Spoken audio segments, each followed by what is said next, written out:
It's 12 minutes. Let me guess. Someone stole your XQC. Hey, what's up, guys? Welcome back to Binging with Babish, where this week we're finally taking a look at Sweetrolls from Skyrim. If China is a communist country, Hold up. it's our oil. We all get to equal share. Also, EU lost to Waterloo. XQC. Okay, dude. Sweetrolls Online Greymoor, an award-winning online role-playing game where you can join 15 million players to defeat an ancient salt pile, 1 jug of milk, 1 sack of flour, 1 butter, and 1 chicken's egg. So to start off, I wanted to see if I can make a sweet roll using only these ingredients. I kind of want to, you know. My mind went immediately to Yorkshire pudding, the traditional version of which we're going to make by combining 120 grams of sifted all-purpose flour with a 1/4 teaspoon each kosher salt and freshly ground pepper, tiny whisked to combine. Guys, I'm not ADHD, dude. Large cold eggs, which we're going to whisk. When I start watching, because I was interested. To do this one hand in a 425-degree Fahrenheit oven for about 10 minutes or until smoking. It's during this time that we're going to give our nice cold batter I'm not one ADHD. final whisking, pour it into a container with a spout, and use that spouted container to quickly fill our preheated muffin cavities about halfway full. Make sure you get all these perfectly even, otherwise you're going to have kind of a half-assed one at the end here. But no matter, these guys are headed into that 425-degree Fahrenheit oven for about 15 minutes or until golden brown and super puffed. Wait, evacuate that looks disgusting. wire rack and consume while still hot. Now maybe you can see what I was going for here. There's a hole in the middle, but these things get pretty tough and kind of leathery after being allowed to cool to room temperature. I tried to make a version where I left out the ground pepper and added butter to the milk, both to make this video game accurate and to try to give these things a better texture once cooled. I also Why do you guys get mad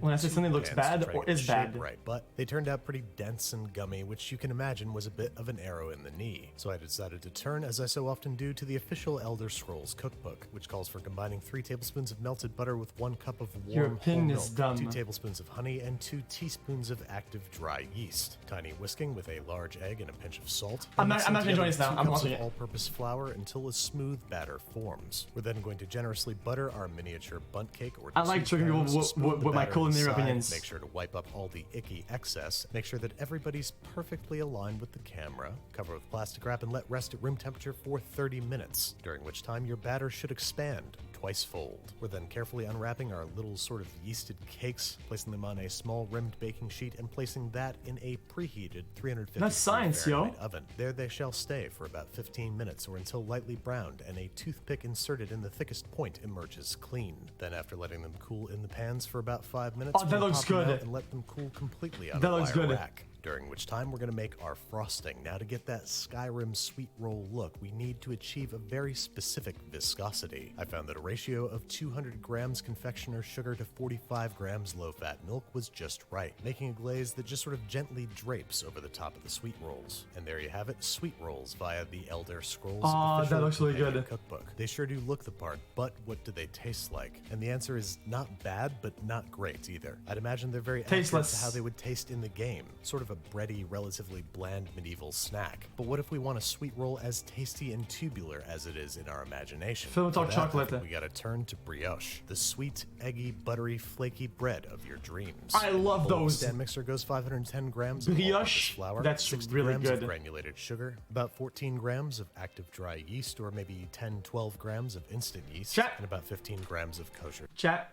listen. The best brioche are at IKEA. I said it. I don't give a fuck if you're a chef, dude. If you're a best chef, if you're Gordon Ramsay, dude. Just admit it, dude. Admit it, pussy. The best cinnamon rolls, dude, are at IKEA. Right at the checkout.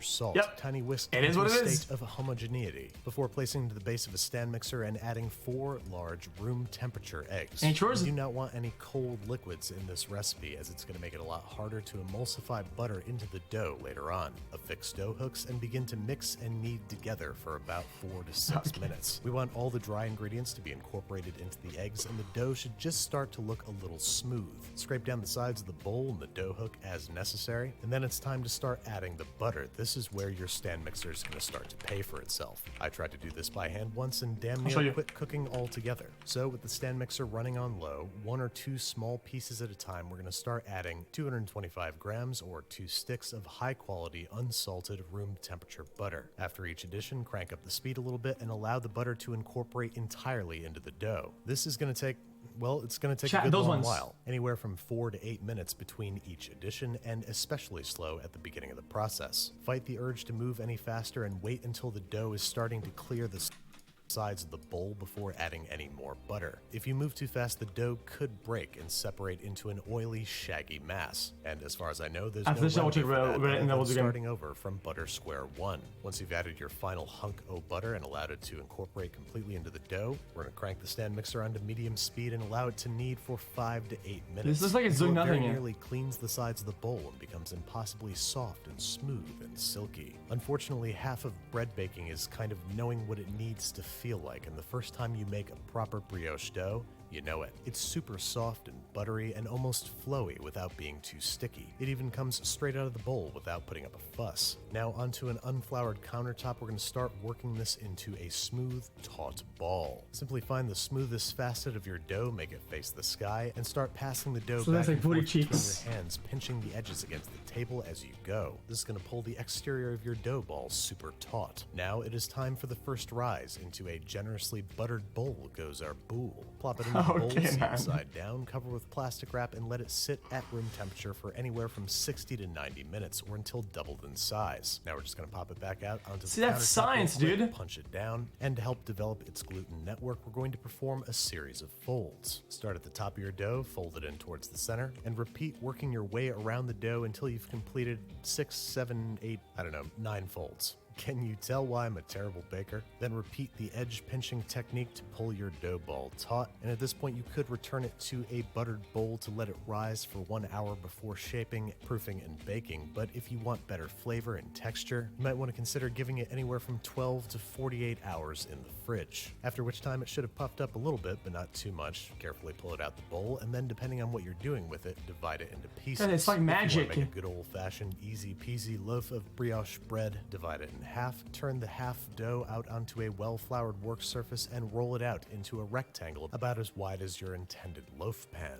Then roll it up lengthwise so it'll fit inside the loaf pan, hide the seams underneath the roll, generously butter and flour a non-stick loaf pan, plop the roll inside, cover loosely with plastic wrap, and let rest at room temperature for anywhere from 1 hour and 45 minutes to 2 I'm getting hungry now, hours. dude. You want it to have about doubled in size and not spring back fully or Chat. with vigor when poked. This is the 4th time that That's how you it's know ready for grown a in wash size. with a beaten egg, and about a 45-minute stint in a 375-degree Fahrenheit oven, rotating halfway through baking and tenting with foil if it starts to get too Like brown magic. too fast. You know that it's done when it's deeply golden brown, makes a hollow thump when you thump it on the bottom, and when its thickest point registers between 195 and 210 degrees Fahrenheit. Make sure to allow to cool completely about an hour and a half before slicing and devouring. Now, Wait, what this is an that? absolutely resplendent loaf of brioche, but as so often happens, I've completely lost track of what I'm doing. So this time we are buttering and flouring our miniature tube pans so we can achieve that hole in the middle sweet roll style look. And once we've coated those generously in stick protection, we're going to divide that remaining half of the dough batch into 4 pieces, each of which we're going to roll into a ball. That's not And then, brioche. almost like we're forming a bagel, we're going to punch a hole directly in the center of the ball so that our little brioche donut fits perfectly into our tube pan. We're then going to press it firmly into the tube pan to make sure that there are no underlying bubbles. It's a loaf of Since bread. These little guys are going to be inverted when served. Likewise, we are covering them with plastic wrap and allowing them to rest at room temperature, this time for anywhere from 60 to 90 minutes. Again, depending on the heat, humidity, and draftiness of your room. Once they pass the poke test, they are headed onto a rim baking sheet where I'm going to brush them down with beaten egg for some reason, even though they're going to be served upside down, and then into a 375-degree Fahrenheit oven for Guys, 25. when my mom makes a brioche, it's the spinner wheels. It's the spinner, not the fucking bread loaf. to 35 minutes, given their It's much the smaller spinner! size signature. Immediately remove them from their tins, otherwise you're going to end up with soggy brioche. And these guys are looking pretty spot on if you ask me. They look really rustic and kind of freeform, but as excited as I am, I must wait until they've cooled completely before frosting. Same procedure here, just gently drape the glaze over the top of the sweet roll, letting it cascade down the sides in that distinctive Skyrimian pattern. And there you have it, folks. Tender, flaky, buttery, eggy, springy, airy, and lightly sweet sweet rolls. And I gotta say, this is how I always imagine them looking, feeling, smelling, tasting. It's very bland.